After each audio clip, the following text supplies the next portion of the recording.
பொள்ளாச்சியில் அரசு பஸ்ஸில் ஏறி நான் தான் டிரைவர்னு மொத்த பஸ் ஸ்டாண்டையுமே மனநலம் பாதிக்கப்பட்ட பெண் அலற விட்டுருக்காங்க. பொள்ளாச்சி புதிய பேருந்து நிலையத்தில் மனநலம் பாதிக்கப்பட்ட பெண் அரசு டவுன் பஸ்ஸிற்குள் திடீரென நுழைந்து டிரைவர் இருக்கையில் அமர்ந்து பேருந்தை ஓட்ட முயன்றதால் பரபரப்பு ஏற்பட்டது.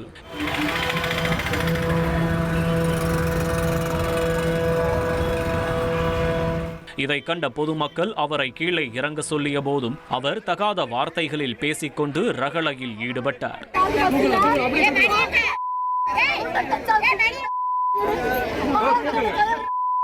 தகவல் அறிந்த போலீசார் சம்பவ இடத்திற்கு வந்து அந்த பெண்ணை சமாதானப்படுத்தி ஆம்புலன்ஸில் ஏற்றி அனுப்பினர். விசாரணையில் அந்த பெண் அன்னூரில் உள்ள மனநலம் காப்பகத்திலிருந்து வெளியேறி வந்தது தெரியவந்துள்ளது. இந்த சம்பவம் அப்பகுதியில் பெரும் பரபரப்பை ஏற்படுத்தியுள்ளது.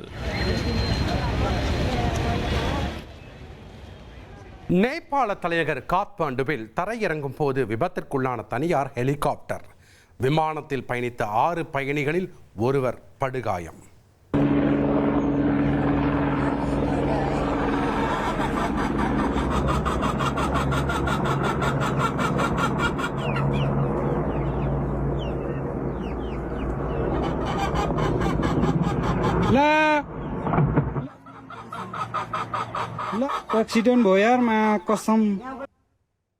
ஹரியானாவில் ஒரு மொபைல் போன் கடையில் பிடிச்ச தீ மொத்த சந்தையையுமே நாசமாக்கியிருக்கு. ஹரியானா மாநிலம் சண்டிகரில் உள்ள செக்டார் 22 பகுதியில் மொபைல் போன் கடைகள் நிறைந்த சந்தையில் திடீரென பெரும் தீ விபத்து ஏற்பட்டுள்ளது. தீ வேகமாக பரவி முழு பகுதியும் தீப்பிழம்புகளால் சூழப்பட்டதால் பரபரப்பு நிலவியது.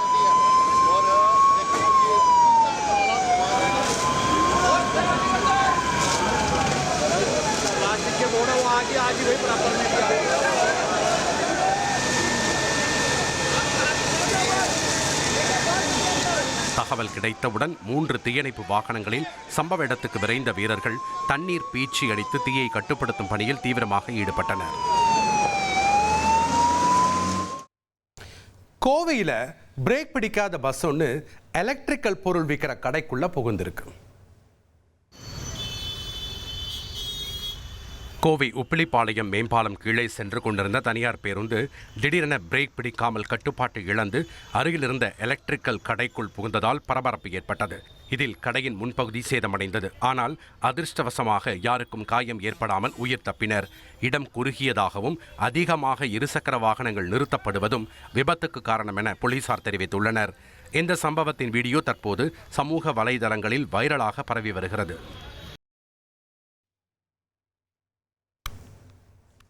உத்தரப்பிரதேச மாநிலம் காசியாபாத்தில் உள்ள தொழிற்சாலைகள் நிறைந்த பகுதியான ட்ரோனிகா சிட்டியில் உள்ள மரக்கடை தொழிற்சாலையில் பயங்கர தீ விபத்து ஏற்பட்டது. இது குறித்த தகவல் அறிந்து சம்பவ இடத்திற்கு விரைந்த தீயணைப்புத் துறையினர் சுமார் அரை மணி நேரம் போராடி தீயை கட்டுக்குள் கொண்டு வந்தனர்.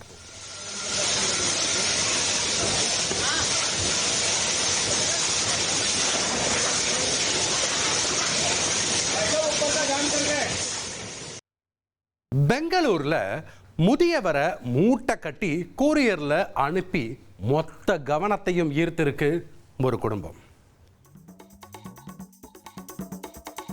பெங்களூருவில் பேருந்து கட்டண உயர்வை எதிர்த்து நூதன முறையில் போராட்டம் நடத்துவதாக கூறி தந்தையை சாக்கு மூட்டைகளில் கட்டி கொரியர் அனுப்ப முயன்ற குடும்பத்தின் செயல் பெரும் அதிர்ச்சியை ஏற்படுத்தியுள்ளது. நடிகர் வடிவேலு நகைச்சுவை காட்சி ஒன்று மிகவும் பிரபலமானது. பேருந்து கட்டணத்தை தவிர்க்க ஒரு குடும்பத்தையே கோணியில் கட்டி கொரியர் பார்சல் செய்யும் காட்சியை பார்த்து வயிறு வலிக்க சிரித்திருப்போம். இந்த திரைப்பட காமெடியை நிஜத்தில் நிகழ்த்தியுள்ளது ஒரு குடும்பம். கர்நாடகாவில் யுகாதி மற்றும் ஈத் பண்டிகைகளை முன்னிட்டு பேருந்து கட்டண உயர்வுக்கு எதிர்ப்பு தெரிவிக்க பெங்களூருவில் ஒரு குடும்பம் இந்த அதிர்ச்சி நடவடிக்கையில் ஈடுபட்டது.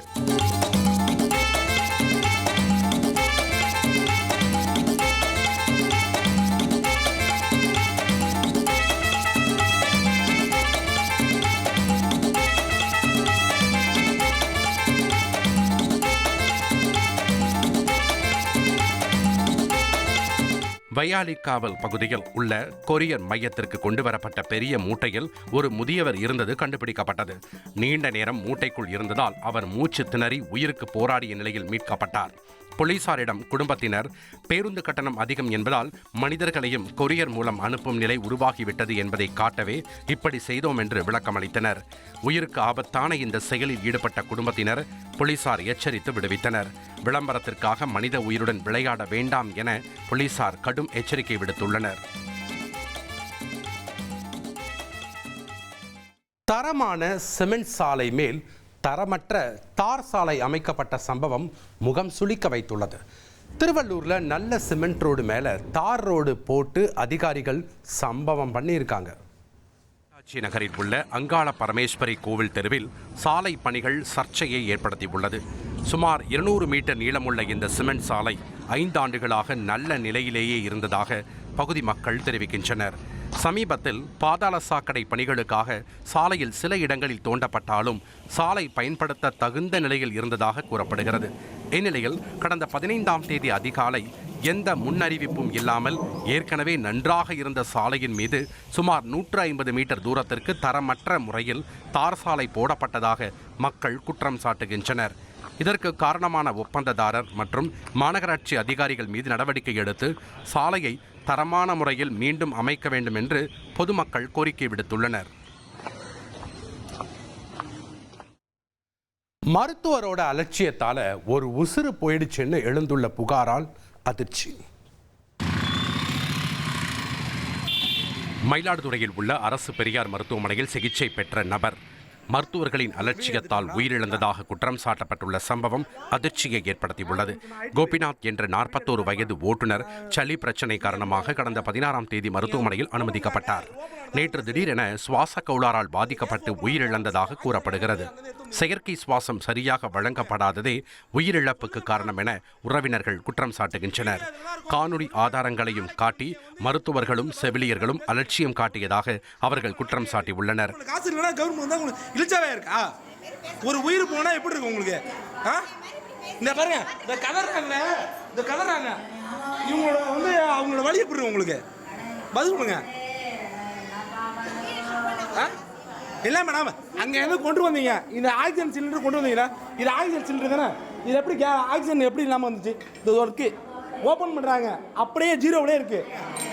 எப்படி இப்போ ஓப்பன் பண்ணலாம் இருக்கக்கூடாது? இப்போ ஓப்பன் பண்ணி இருக்கக்கூடாது. எப்படி நீங்க பண்ணீங்க? இதையடுத்து கோபிநாத்தின் உடலை பெற உறவினர்கள் மறுத்த நிலையில் சில மருத்துவ பணியாளர்களுக்கு எதிராக நடவடிக்கை எடுக்கப்பட்டுள்ளதாக மருத்துவமனை நிர்வாகம் தெரிவித்துள்ளது.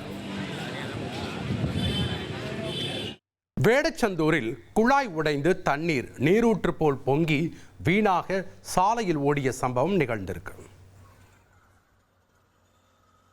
திண்டுக்கல் மாவட்டம் வேடச்சந்தூர் அருகே காவிரி கூட்டு குடிநீர் குழாய் திடீரென உடைந்து சுமார் 15 அடி உயரத்திற்கு நீர் ஊற்று போல பீரிட்டது.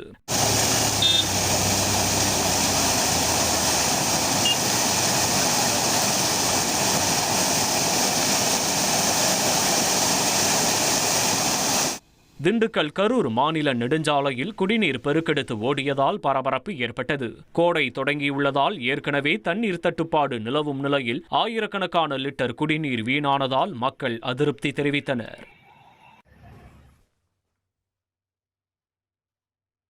நெல் அறுவடை இயந்திரம் மோதி கர்ப்பிணி பரிதாபமாக உயிரிழந்த சம்பவம் சோகத்தை ஏற்படுத்தியிருக்கு. சிவகங்கை மாவட்டம் மானாமதுரை அருகே நடந்த விபத்தில் 21 வயதான கர்ப்பிணி உயிரிழந்த சம்பவம் அதிர்ச்சியை ஏற்படுத்தியுள்ளது. சோனியா காந்தி என்ற பெண் 8.5 மாதம் கர்ப்பமாக உள்ள நிலையில் அவர் தம்பியுடன் இருசக்கர வாகனத்தில் சென்று கொண்டிருந்த போது முன்னால் சென்ற நெல் அறுவடை இயந்திரம் திடீரென நிறுத்தப்பட்டது. பின்னர் பின்னால் வாகனம் இருப்பதை கவனிக்காமல் ஓட்டுநர் ரிவர்ஸில் இயக்கியதால் மோதி விபத்து ஏற்பட்டது. இதில் பலத்த காயமடைந்த சோனியா மருத்துவமனையில் சிகிச்சை பலனின்றி உயிரிழந்தார். இந்த சம்பவம் அப்பகுதியில் பெரும் சோகத்தை ஏற்படுத்தியுள்ள நிலையில் போலீசார் வழக்கு பதிவு செய்து விசாரணை நடத்தி வருகின்றனர். அண்ணா அறிவாலயத்தில் திமுகவை சேர்ந்த 2 தரப்பினர் கை கலப்பில் ஈடுபட்டதால் பரபரப்பான சூழல் நிலவியது. சென்னை அண்ணா அறிவாலயத்தில் நேர்காணலின் போது கிள்ளியூர் தொகுதி திமுக நிர்வாகிகளிடையே கைகலப்பு ஏற்பட்டது.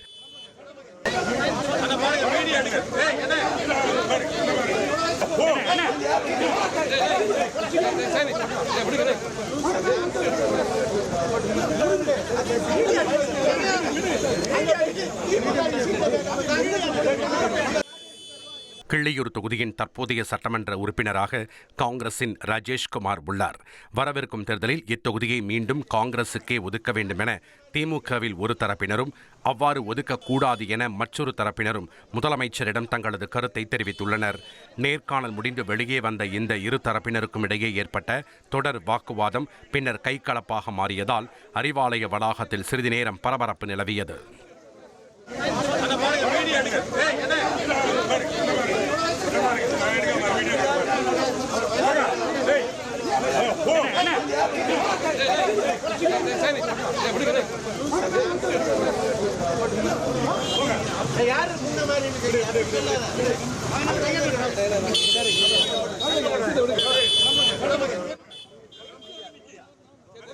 நீதியரசர் வீட்டிலேயே சிலிண்டரை திருடி இருக்காங்க.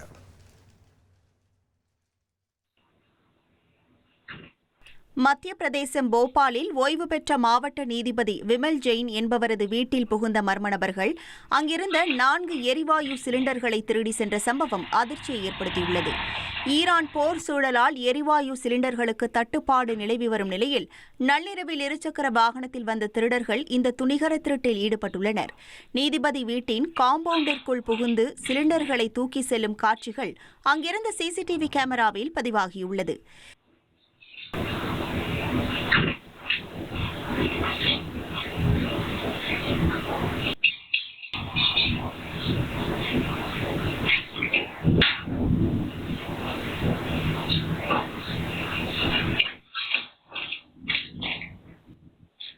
இந்த வீடியோ ஆதாரத்தை கொண்டு வழக்கு பதிவு செய்துள்ள போபால் போலீசார் நீதிபதி வீட்டிலேயே கைவரிசை காட்டிய மர்ம நபர்களை தேடி வருகின்றனர். சென்னையில் 12 கிலோ வெள்ளி பொருட்கள் பறிமுதல் செய்யப்பட்ட சம்பவம் பரபரப்பை ஏற்படுத்தியுள்ளது.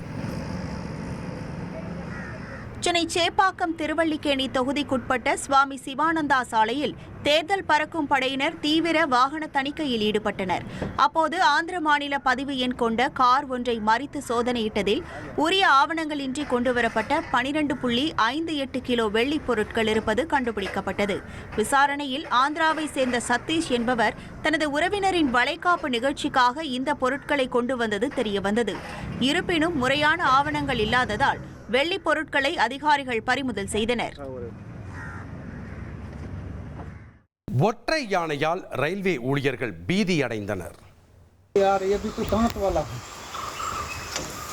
நீலகிரி மாவட்டம் குன்னூர் மலை ரயில் பாதையில் ஹில்குரோவ் ரயில் நிலைய பகுதியில் ஊழியர்கள் தண்டவாள பராமரிப்பு பணியில் ஈடுபட்டிருந்த போது குகைக்குள் இருந்து ஒற்றை காட்டு யானை ஒன்று திடீரென ஆக்ரோஷத்துடன் வெளியேறியது.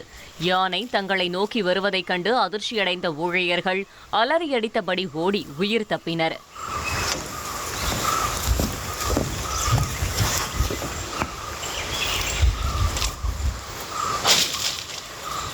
சிறிது நேரம் தண்டவாளத்திலேயே நின்றிருந்த அந்த யானை பின்னர் தானாகவே வனப்பகுதிக்குள் சென்றது. ரயில் பாதைகளில் வனவிலங்குகள் நடமாட்டம் அதிகம் இருப்பதால் ஊழியர்கள் மிகுந்த எச்சரிக்கையுடன் செயல்பட வேண்டுமென வனத்துறையினர் அறிவுறுத்தியுள்ளனர். லெபனானில் நடத்தப்பட்ட தாக்குதலில் ஒரு கட்டடம் தரைமட்டமான சம்பவம் அதிர்ச்சியை ஏற்படுத்தியிருக்கு. லெபனான் தலைநகர் பெய்ரூட்டில் இஸ்ரேல் ராணுவம் நடத்திய வான்வழி தாக்குதலில் ஹிஸ்புல்லா அமைப்பினருக்கு சொந்தமாக கருதப்படும் ஒரு பிரம்மாண்ட அடுக்குமாடி கட்டடம் கண்ணிமைக்கும் நேரத்தில் தரைமட்டமானது. தெற்கு பெய்ரூட் பகுதியில் நடத்தப்பட்ட இந்த தாக்குதலில் ஏவுகணைகள் பாய்ந்த சில வினாடிகளிலேயே அந்த பல அடுக்கு கட்டடம் சீட்டுக்கட்டை போல சரிந்து விழுந்து முற்றிலும் அழிந்தது.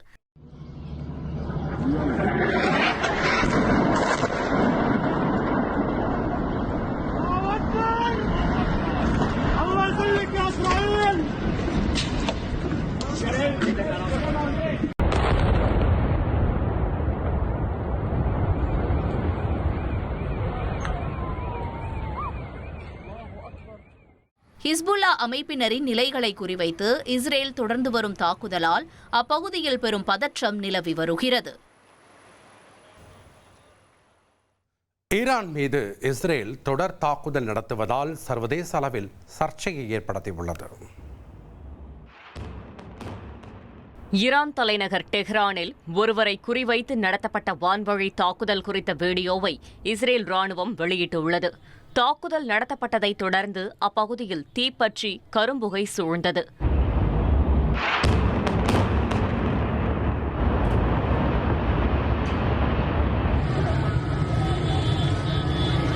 அமெரிக்கா மற்றும் இஸ்ரேல் இணைந்து ஈரான் மீது தாக்குதல் நடத்தி வரும் நிலையில் இந்த போர் தற்போது 3வது வாரத்தை எட்டியுள்ளது.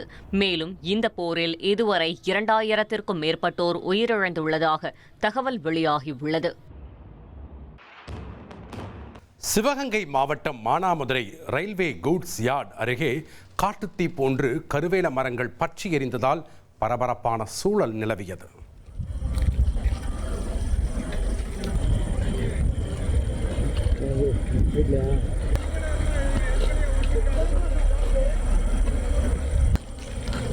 அதாவது குச்சட்டி ஏரியா அந்த ஒரு பக்கத்தில் டிரான்ஸ்ஃபார்மர் 20 மீட்டரு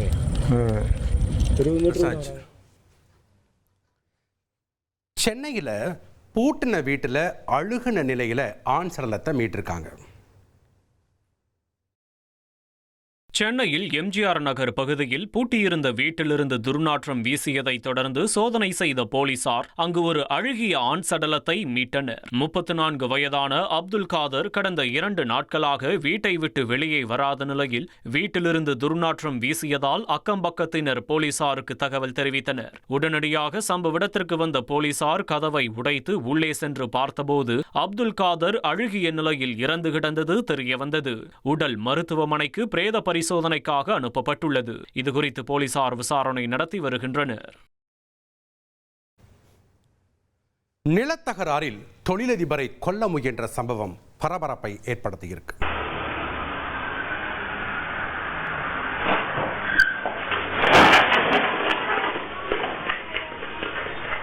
கர்நாடக மாநிலம் மங்களூருவில் நிலம் வாங்கியதில் ஏற்பட்ட முன்விரோதம் காரணமாக தொழிலதிபர் ஒருவரை கார் ஏற்றி கொலை செய்ய முயன்ற இளைஞரை போலீசார் கைது செய்துள்ளனர். மங்களூருவைச் சேர்ந்த தொழிலதிபர் மோகன் தாஸ் ஷெட்டி மற்றும் முகமது ஷெரீப் ஆகியோருக்கிடையே நீண்ட நாளாக நிலம் தொடர்பான பிரச்சினை இருந்து வந்ததாக கூறப்படுகிறது.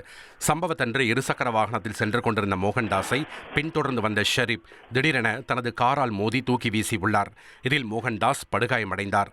இந்த சம்பவம் அருகில் இருந்த சிசிடிவி கேமராவில் பதிவாகி அதிர்ச்சியை ஏற்படுத்தியுள்ளது. தகவல் அறிந்த போலீசார் உடனடியாக வழக்கு பதிவு செய்து குற்றவாளி முகமது ஷெரீப்பை கைது செய்துள்ளனர்.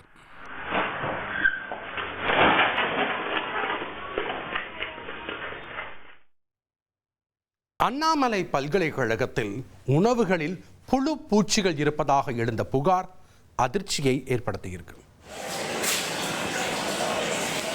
கடலூர் மாவட்டம் சிதம்பரம் அண்ணாமலை பல்கலைக்கழக மாணவிகள் அடிப்படை வசதிகள் இல்லை என குற்றம் சாட்டி வெளியிட்டுள்ள வீடியோ சமூக வலைதளங்களில் பரவி வருகிறது. குடிநீரில் புழுக்கள் வருவதாகவும் முறையான தண்ணீர் வசதி இல்லை எனவும் உணவுகளில் புழு பூச்சிகள் இருப்பதாகவும் குற்றம் சாட்டும் மாணவிகள் விடுதி சேதமான நிலையில் இடிந்து விழும் அபாயம் உள்ளதாக வீடியோ வெளியிட்டுள்ளனர்.